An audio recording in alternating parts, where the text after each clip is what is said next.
வார்த்தையை பகிர்ந்து கொள்ளும்படியாக கர்த்தர் எனக்கு கிருபை செய்தபடினாலே நான் கர்த்தருக்கு நன்றி செலுத்துகிறேன். இன்னைக்கு இந்த டைமே வந்து என்னது, கிறிஸ்மஸ் டைம். ஸோ வெளியே எல்லாருமே என்ன பண்ணுவாங்க, எப்போவுமே they always talk about birth of Jesus. அவனுடைய பிறப்பின் கொடுத்து எல்லாரும் பற்றி என்ன பண்ணிகிட்டு இருப்பாங்க, எல்லாருமே பேசிக்கொண்டே இருப்பாங்க. Gospel, book of gospel 4 gospels இருக்குது. அதில் நீங்கள் பார்த்தீங்க அப்படின்னா எல்லா காஸ்பல்லையுமே ஏசப்பாவுடைய பர்த், கிரைஸ்டுடைய பர்த்தை பற்றி குறிப்பிடப்பட்டிருக்காது. குறிப்பாக நீங்கள் பார்த்தீங்க அப்படின்னா மார்க், அதுக்கப்புறம் ஜான், இந்த ரெண்டுலேயுமே வந்து they would not mention the birth of Jesus Christ. மார்க்கில் மோஸ்ட்லி நம்ம பார்த்தோம் அப்படின்னா ஜீசஸுடைய மினிஸ்ட்ரி பற்றி அதில் போடப்பட்டிருக்கும். ஆனால் அந்த ஜான் வந்து கொஞ்சம் வித்தியாசமாக என்ன பண்ணுறாங்க, நம்மளுக்கு அதை சொல்லுகிறவர்களாக இருக்கிறாங்க. ஸோ எக்ஸிஸ்டன்ஸ் ஆஃப் ஜீசஸ் பற்றி தான் யார், இந்த ஜான் வந்து சொல்லுகிறத நம்ம பார்க்கலாம். ஜான் ஸ்டார்ட் பண்ணும்போது இந்த பிகினிங், ஜான் 1:1 நம்ம பார்த்தோம் அப்படின்னா இந்த பிகினிங் அப்படின்னு சொல்லிட்டு அதில் போடப்பட்டிருக்கு. இந்த பிகினிங் உடனே உங்களுக்கு எல்லாருக்கும் என்ன ஞாபகம் வருது, ரொம்ப ஃபெமிலியரான ஒரு ஈஸியான ஒரு வசனம் நம்மளுக்கு ஞாபகம் வரும். என்னது, ஜெனசிஸ் 1:1, இந்த பிகினிங் அப்படின்னு சொல்லிட்டு தான் இந்த பிகினிங் த காட் கிரியேட்டட், ஆதியிலே தேவன் வானத்தையும் பூமியும் சிருஷ்டித்தார் அப்படின்னு சொல்லிட்டு போடப்பட்டிருக்கும். இந்த பிகினிங் நீங்கள் ஜான் நம்மளுக்கு சொல்லும்போது இந்த என்ன எது குறிக்கிறதாக இருக்குதுன்னா, நம்மளை எங்கே கொண்டுட்டு போகிறாங்க, கிரியேஷனுக்கு கூட்டிகிட்டு போகிறாங்க. கிரியேஷனில் ஆதியிலே வந்து எப்படி ஆண்டு வந்து இந்த வானத்தையும் பூமியும் படைச்சாரோ, எப்படி படைச்சார் அப்படின்னு நீங்கள் பார்த்தீங்க அப்படின்னா அவர் வார்த்தையாலே படைச்சார் அப்படின்னு சொல்லிட்டு அப்படிப்பட்ட உள்ள ஒரு தேவன்.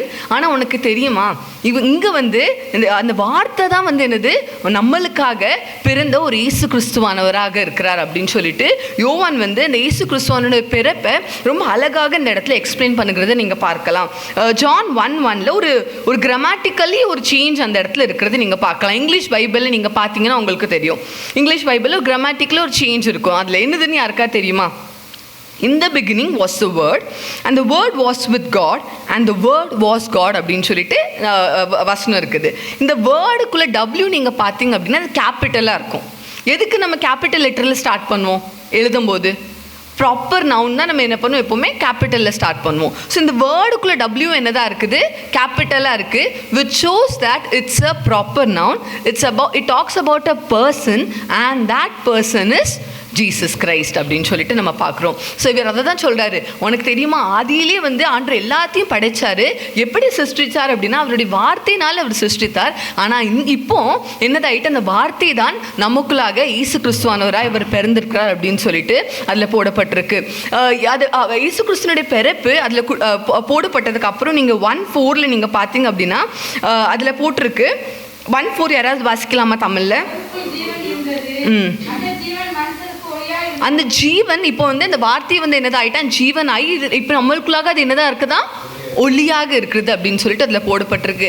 ஆணுடைய வாக்குத்தத்த வசனம் நிறைவேறும்படி ஏசாயா 9:2 போட்டிருக்கு, இருளிலே இருந்த ஜனங்கள் பெரிய வெளிச்சத்தை கண்டார்கள். அந்த வாக்குத்தத்த வசனம் நிறைவேறும்படியாக அவர் இப்போ என்ன பண்ணியிருக்கிறாரா, நமக்குள்ளாக ஒளியாக இருக்கிற ஒரு தேவனாக இருக்கிற, ஒரு லைட்டாக இருக்கிற ஒரு தேவனாக இருக்கிறார் அப்படின்னு நீங்கள் பார்க்கலாம். இந்த கேரல் சர்வீஸில் ஒரு முக்கியமான ஒரு இது என்ன அப்படின்னா, நம்ம இந்த முடிக்கும் போது, இந்த கேரல் சர்வீஸை முடிக்கும் போது நம்ம கேண்டில் எல்லாமே என்ன பண்ண மாட்டோம், முடிக்க மாட்டோம். இந்த கேண்டில், இந்த லைட், அந்த கேண்டில் அழகாக லைட் பண்ணி நம்ம என்ன பண்ணுவோம், அதை வெளியே கொண்டு போய் அது எல்லாருக்கும் அதை காண்பிக்கிறவர்களாக இருக்கிறோம். அந்த லைட் இந்த என்னதை குறிக்கிறதாக இருக்குது அப்படின்னா, இயேசு கிறிஸ்துவானவர் இந்த உலகத்துக்கு பிறந்தார். எதுக்காக பிறந்தார் தெரியுமா? ஒளியாக, எங்களுக்கு இருளில் இருந்த எங்களுக்கு ஒளி கொடுக்கும்படியாக பிறந்தார் அப்படின்னு சொல்லிட்டு அதை சிம்பிளைஸ் பண்ணுகிறதாக இருக்கிறது.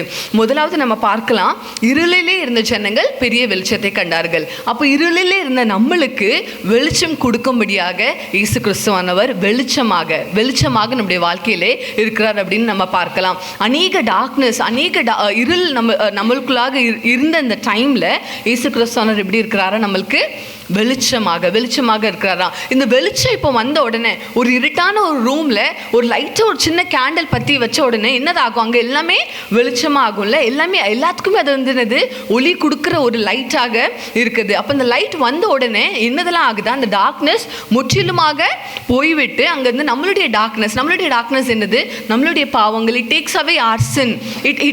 The light has taken away our shame. The light has taken away our fear. The light has taken away away the hopeless situation of அவர் லைஃப். எதுலலாம் நம்மளுக்கு ஒரு ஹோப்பே இல்லாமல் இருந்துச்சோ அந்த சிச்சுவேஷன்லாம் என்ன பண்ணிட்டு அந்த லைட் வந்து எடுத்துகிட்டு போயிட்டான். எதுலலாம் நம்மளுக்கு பயம் இருந்துச்சோ அது எல்லாத்தையும் என்ன பண்ணிட்டு அந்த லைட்டு எடுத்துகிட்டு போங்கிற ஒரு லைட்டாக இருக்குது அப்படின்னு சொல்லிட்டு நம்ம பார்க்குறோம். ஆதியாகமம் 1ஆம் அதிகாரத்தில் நீங்கள் பார்த்தீங்க அப்படின்னா ஆண்டவர் எப்படி ஒவ்வொன்றே அந்த லைட்டை எப்படி கிரியேட் பண்ணாங்க, அந்த லைட்டையும் அந்த டார்க்னஸ் எப்படி செப்பரேட் பண்ணாங்கன்னு போட்டிருக்கு.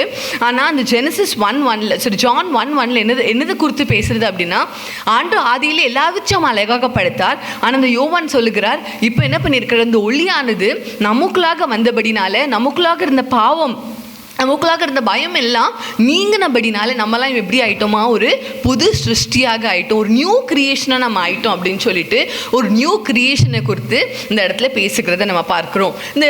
இந்த சிச்சுவேஷனுக்கு ஒரு ஒரு எக்ஸாம்பிள் பைபிள்லேருந்து நீங்கள் பார்த்தீங்க அப்படின்னா அது பால் வந்து எவ்வளோ அந்த ஆட்களை துன்புறுத்து கொண்டு இருந்தாங்க, எவ்வளோ கஷ்டத்துக்குள்ளாக ஆக்கி கொண்டு இருந்தாங்க. இப்போ அவர் தமஸ்குக்கு போகிற வழியில் அவருக்கு மேலே என்னது வந்துச்சா ஒரு லைட் வந்துச்சுன்னு நம்ம வாசிக்கலாம். Acts chapter 9 verse 3.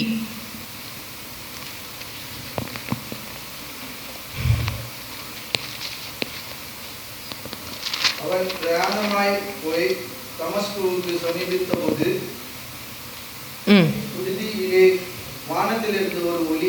வானத்திலிருந்து ஒரு ஒளி ஒரு லைட் வந்து அவனுக்கு மேலாக பட்டபடினாலே அவன் என்ன ஆகுறான், அவனுக்கு ஒரு பெரிய ஒரு மாற்றம் அவனுக்குள்ளாக வருது. அவன் பழைய பால் மாதிரி இல்லாம இப்போ ஒரு புது மனிதராக ஆகுகிறத நம்ம பார்க்குறோம். அநேக பேர் அந்த டைம்ல இருந்தவங்க ஏப்பா நீ தான் அந்த பாலா, நீ தானே எல்லாரையும் துன்புறுத்திட்டு இருந்த, நீ தான் அதா அப்படின்னு சொல்லிட்டு எல்லாரும் கேட்கக்கூடிய அளவுக்கு அவனுக்குள்ளாக எனது ஒரு மாற்றம் இருந்துச்சு. ஏன் அந்த மாற்றம் அவனுக்குள்ளாக வந்துச்சு அப்படின்னு நம்ம பார்த்தோம் அப்படின்னா ஏன்னா அந்த லைட் அவனுக்குள்ளாக இருந்தபடினாலே அவனுக்குள்ளாக அந்த மாற்றம் இருந்ததை நம்ம பார்க்கிறோம். அதே மாதிரி தான் இன்றைக்கு நமக்குள்ளாக அந்த லைட் இருக்கும்போது நம்மளுடைய ப்ராப்ளம்ஸ், நம்மளுடைய எல்லா பிரச்சனை, எல்லா ஹோப்லெஸ்ஸான சிச்சுவேஷன்ஸ் இருந்தாலும் இந்த வருஷம்லாம் நீங்கள் நினச்சிருந்துருக்கலாம் ஐயோ என்னது இதுதான் ஒரு ஹோப்பாக இருந்துச்சு எனக்கு இப்போ இதுவுமே இல்லாமல் இருக்குது, எனக்கு இதை குறித்து ரொம்ப பயமாக இருக்குது அப்படின்னு நீங்கள் நினச்சி கொண்டிருக்கிற ஒவ்வொரு காரியத்திலும் just remember that he is your light, that Jesus Christ brings light to us. அவர் நமக்கு ஒளியாக இருக்கிறபடினாலே இந்த காரியம்லாம் என்னதாயிருமா லேசாக மாறிவிடும் அப்படின்னு சொல்லிட்டு நம்ம பார்க்கிறோம். எப்படி பவுலுக்குள்ளாக ஒரு பெரிய மாற்றம் வந்துச்சோ ஒரு நாள் ஒரு இன்டர்செக்ஷன்ல ஒரே ஒரு லைட் அவனுக்கு மேலே பட்ட உடனே எவ்வளோ பெரிய ஒரு மாற்றம் வந்ததோ அதே போல நம்மளுடைய ப்ராப்ளம்ஸ், நம்மளுடைய ட்ரையல்ஸ், நம்மளுடைய டெம்டேஷன்ஸ்க்கு ஒரு நிமிஷம் போதும்ல. ஆண்டவர் நமக்குள்ளாக ஒளியா இருக்கிறபடினால ஆண்டவர் எல்லாவற்றும் என்ன பண்ணுவாரா மாற்றுகிற ஒரு தேவனாக இருக்கிறார் அப்படின்னு சொல்லிட்டு பார்க்குறோம். அப்படி ஒரு ஹோப்லெஸ் சிச்சுவேஷன்ல நீங்க யாராவது இருந்தீங்க அப்படின்னா let his light shine upon you. இரண்டாவதாக நம்ம பார்த்தோம் அப்படின்னா இந்த லைட்டை வந்து எங்கெல்லாம் இருக்குதோ அங்கே நீங்க நடந்து போயிட்டு இருந்தீங்க அப்படின்னா it will have a shadow always. நீங்க இருட்டா இருக்கிற இடத்துல நீங்க நடந்து போயிட்டு இருந்தீங்கன்னா உங்களுக்கு ஷேடோ தெரியுமா? தெரியாது. ஆனால் வெளிச்சமாக இருக்கிற இடத்துல ஒரு சின்ன லைட் கூட அந்த இடத்துல இருந்துச்சு அப்படின்னா அந்த இடத்துல நீங்கள் நடந்து போயிட்டு இருக்கும்போது you will see your own shadow, நம்மளோட ஓன் ஷேடோவை நம்ம பார்ப்போம்ல. எப்படி அந்த ஷேடோவே நம்மளையும் பிரிக்கவே முடியாதோ, எப்படி அந்த ஷேடோ நம்ம எங்கெல்லாம் போதோ அங்கெல்லாம் நம்ம பின்னாடி ட்ராவல் பண்ணி கொண்டு வந்துக்கிட்டே இருக்கிறதோ அதே போல தான் காடுடைய ப்ரெசன்ஸ். ஆண்டவர் சொல்கிறேன் நான் ஒளியாக இருக்கிறேன், உனக்கு அந்த ஒளி மட்டும் இல்லை நான் இப்போ என்ன பண்ணுறேன்னா உன் கூடயே இருக்கிற ஒரு தேவனாக நான் இருக்கிறேன் அப்படின்னு சொல்லிட்டு சொல்லுகிறவராக இருக்கிறார். I am with you always even to the end of the ages. உலகத்தின் முடிவு பரியந்தம் நான் என்ன பண்ணுகிறேன் உன்னோட கூட இருக்கிற ஒரு தேவனாக நான் இருக்கிறேன் அப்படின்னு சொல்லிட்டு கர்த்தர் சொல்லுகிறவராக இருக்கிறார். அதுக்காக தான் அவர் யாரை நம்ம இடத்துல விட்டு போயிருக்கிறாரா? நம்ம கூடயே இருக்க முடியாது. யாரும் அவர் நம்ம இடத்துல விட்டு போயிருக்கிறாரா? ஹோலி ஸ்பிரிட், பரிசுத்த ஆவியானவர் நம்ம கூட விட்டு போகிறவராக இருக்கிறாரா? அப்போ பரிசுத்த ஆவியானவர் என்ன பண்ணுவாங்க? ஹோலி ஸ்பிரிட் நம்மள ஒவ்வொரு சிச்சுவேஷன்லையும் ஒவ்வொரு இன்சிடென்ட்ல நம்ம கூட இருந்து என்ன பண்ணுறாங்களாம்? கைட் பண்ணுகிற தேவனாக இருக்கிறாங்களாம். இந்த டிசிஷன் நம்ம எப்படி எடுக்கணுங்கிற அந்த டிசர்னிங் ஸ்பிரிட், அது இதை எப்படி நம்ம பண்ணலாம்னு சொல்லிட்டு யோசிச்சுட்டு இருக்கும்போது அழகாக யோசித்து நம்மளுக்கு கைட் பண்ணுகிறதுக்கான ஹோலி ஸ்பிரிட் நம்ம கூடயே இருக்கிற ஒரு தேவன். எவ்வளோ ஒரு நல்ல விஷயம் இல்லை? நீங்கள் பாருங்களேன், மற்றவர்கள்லாம் ஒரு ஃப்ரெண்டை போய் தேடுவாங்க அவங்களுக்கு டிசிஷன் எடுக்கிறதுக்கு, இல்லை யாரையாவதுக்காக அவங்க வெயிட் பண்ணிட்டு இருப்பாங்க. ஆனால் காட் என்ன சொல்கிறாங்க? உனக்காக யாரை விட்டுட்டு நான் போயிருக்கேன்ப்பா, ஹோலி ஸ்பிரிட்டே உன் கூட நான் விட்டுட்டு போயிருக்கேன். நீ என்ன பண்ண, அவர் கூட இருந்து அவர் கைட் பண்ணுறதை மட்டும் நீ கேட்டால் போதும். என்ன பண்ணுவாங்க? நம்மளுடைய பாதை எல்லாமே என்னதான் இருக்குமா? ஸ்ட்ரெயிட்டாக ரொம்ப அழகாக இருக்குமா? அதனால தான் நம்ம பார்க்குறோம்ல, is Emmanuel, is a God who is with us. அவர் நம்மளோடு கூட இருக்கிற ஒரு இம்மானுவேலராக இருக்கிறார். அப்படிப்பட்ட ஒரு இம்மானுவேல் நம்ம கூட இருக்கும்போது என்னதாகுமா? நம்மளுடைய சாரோஸ், நம்மளுடைய ஜாய், நம்மளுடைய ப்ராப்ளம்ஸ், நம்மளுடைய ஸ்ட்ரென்த், நம்மளுடைய வீக்னஸ் எல்லாத்துலேயுமே கர்த்தர் நம்மளோடு கூட இருக்கிற ஒரு தேவனாக இருக்கிறார் அப்படின்னு சொல்லிட்டு நம்ம பார்க்குறோம். நம்ம பார்த்த அந்த பால் பற்றியை நம்ம பார்த்தோம் அப்படின்னா, அந்த பால் வந்து 2 கொரிந்தியர் 4ஆம் அதிகாரம் 8ஆம் 9ஆம் வசனத்தில் போடப்பட்டிருக்கு. நான் நெருக்கப்பட்டு ஒடுக்கப்பட்டு எல்லா இடத்துலையும் இருந்து எவ்வளோ ப்ராப்ளம்ஸ் நான் ஃபேஸ் பண்ணி கொண்டு இருக்கும்போது I was pressed, I was crushed அப்படின்னு சொல்லிட்டு அவர் சொல்கிறார். எனக்கு அவ்வளோ ப்ராப்ளம்ஸ் இருந்துச்சு. நம்ம ரொம்ப ஈஸியாக நம்ம இந்த பால்குள்ள ஸ்டோரி ரீட் பண்ணிடுவோம். அவர் வந்தார், அவர் தமஸ்குள்ள லைட் வந்துச்சு, ஹி வாஸ் டிரான்ஸ்ஃபார்ம்ட், அவர் நிறைய மினிஸ்ட்ரி பண்ணார் அப்படின்னு சொல்லிட்டு. But the ministry path was not easy for him. அது ரொம்ப டிஃபிகல்ட்டாக, அவர் ரொம்ப கொடூரமான ஒரு பாத்தாக அவருக்கு இருந்துச்சு.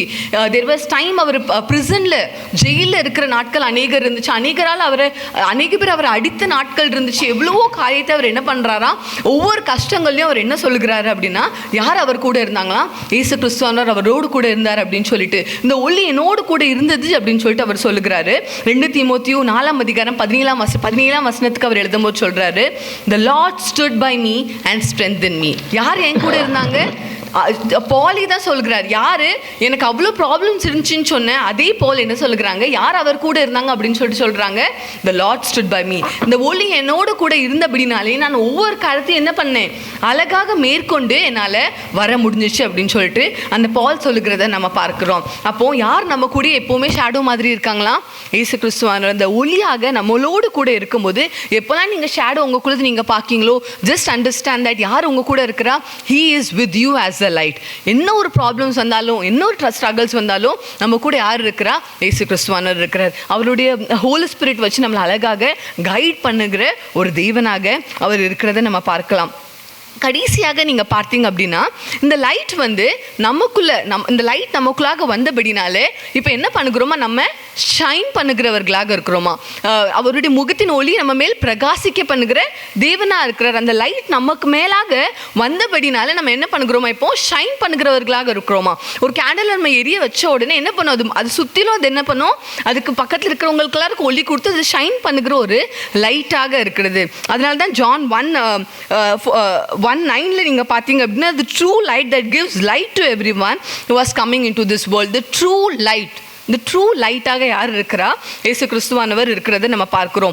அப்போது அவர் லைட்ஸாக நமக்குள்ளே இருக்கிறபடினால நம்ம என்ன பண்ணுகிறோமா, ஷைன் பண்ணுகிற ஒருத்தவங்களாக இருக்கிறோமா. அப்போ நம்ம ஷைன் பண்ணுகிறோம் அப்படின்னா நம்ம எங்கெல்லாம் போகிறோமோ என்னதாகுது, நம்ம எந்தெந்த இடத்துலலாம் நம்ம போகிறோமோ அந்த இடத்துல யாரெல்லாம் இருளில் இருக்கிறோம் அவங்களுக்குலாம் என்னது, வெளிச்சம் உண்டாகும். நம்ம எங்கெங்கெல்லாம் போகிறோமோ, யாரெல்லாம் கஷ்டத்தில் இருக்கிறோம் அவங்களுக்குலாம் என்னது, சந்தோஷம் உண்டாகணும். எங்கெங்கெல்லாம் ஹேட்ரேட்ஸ், எங்கெங்கெல்லாம் விரோதங்கள் இருக்குதோ அங்கே நம்ம போகும்போது என்னது, சமாதானம் உண்டாகணும். எங்கெல்லாம் பாடு இருக்குதோ அங்க நம்ம போகும்போது என்னது, சமாதானம், ஹோப். இந்த பாடுக்கு நம்ம ஒரு ஹோப் கொடுக்கிறவர்களாக இருக்கணும். ஒன்றும் ஆகாதுக்கா, எல்லாம் நல்லபடியா ஆயிடும், உங்களுடைய பாடெல்லாம் என்னது தீந்துரும், அப்படி நம்பிக்கை கொடுக்கிறவர்களா நம்ம என்ன பண்ணுமா, ஷைன் பண்ணுகிற ஒருத்தவங்களாக இருக்கணும் அப்படின்னு சொல்லிட்டு நம்ம பார்க்கிறோம். அது இந்த பால் பற்றி நம்ம பார்த்தோம் அப்படின்னா, acts 9:15 the men is my chosen instrument அப்படின்னு கர்த்தர் சொல்கிறார். அவர் யாரா, பால் வந்து நீ தெரிந்து கொள்ளப்பட்ட ஒரு பாத்திரம் அப்படின்னு சொல்லிட்டு.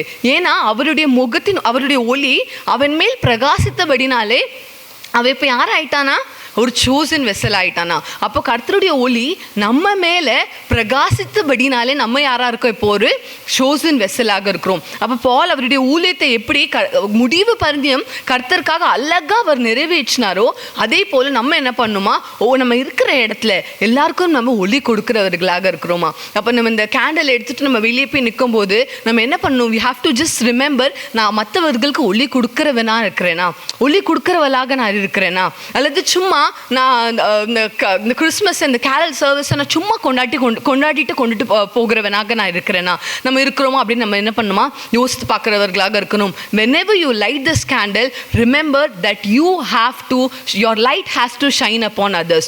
நீங்கள் எங்கெங்கெல்லாம் இருக்கிறீங்களோ, யாரெல்லாம் பிரச்சனையில் இருக்காங்களோ, எங்கெல்லாம் பாடு இருக்கோ அங்கே நீங்கள் இருந்தீங்க அப்படின்னா இந்த இடம் எப்படி இருக்கணுமா, அந்த இடம் ஷைன் ஆகிற ஒரு இடமா இருக்கணுமா. அப்போ நம்ம வந்து நம்மளுடைய ஒளியை மற்றவர்கள் மேலே பிரகாசிக்க பண்ணுகிறவர்களாக நம்ம காணப்படுவோம் அப்படின்னு சொல்லிட்டு நம்ம பார்க்கிறோம். எஃபிஷியன்ஸ் 5:8 நீங்க பார்த்தீங்க அப்படின்னா, யாராவது ஒருத்தவங்க வாசிக்கலாமா?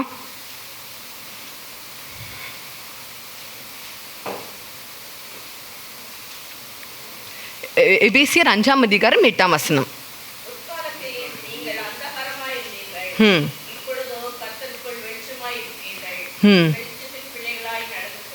இப்போ நம்ம யாராக இருக்கிறோமா? வெளிச்சத்தின் கர்த்தருக்குள்ளாக இருக்கிறனால நம்ம இப்போ எப்படி இருக்கணுமா? அப்போ வெளிச்சத்தின் பிள்ளைகளாக நம்ம இருக்கிறவர்களாக இருக்கணும். அப்போ நம்ம இன்னைக்கு இங்கேருந்து நம்ம வெளியே போகும்போது நம்ம யாருடைய பிள்ளைகளாக இருக்கணுமா? வெளிச்சத்தின் பிள்ளைகளாக இருக்கணுமா? அப்படி நம்ம இருக்கும்போது இந்த கிறிஸ்மஸ் நம்மளுக்கு மட்டும் வெளிச்சத்தை கொண்டுட்டு வருகிற ஒரு கிறிஸ்மஸா, நம்மளுக்கு மட்டும் சமாதானத்தை சந்தோஷத்தை கொண்டுட்டு வருகிற கிறிஸ்மஸ் இல்லாதபடிக்கு மற்றவர்களுக்கும் நம்ம கூட இருக்கிறவங்களுக்கும் அது சந்தோஷத்தை கொடுக்கறதாக இருக்கும். அப்படிப்பட்ட கிறிஸ்மஸ் நம்மளுக்கு ஒவ்வொரு பேருக்கும் இயேசு கிறிஸ்து தருவாராக. எங்களுடைய சார்பாக, என்னுடைய குடும்பத்தின் சார்பாக உங்கள் எல்லாருக்குமே மேரி கிறிஸ்மஸ். தேங்க்யூ.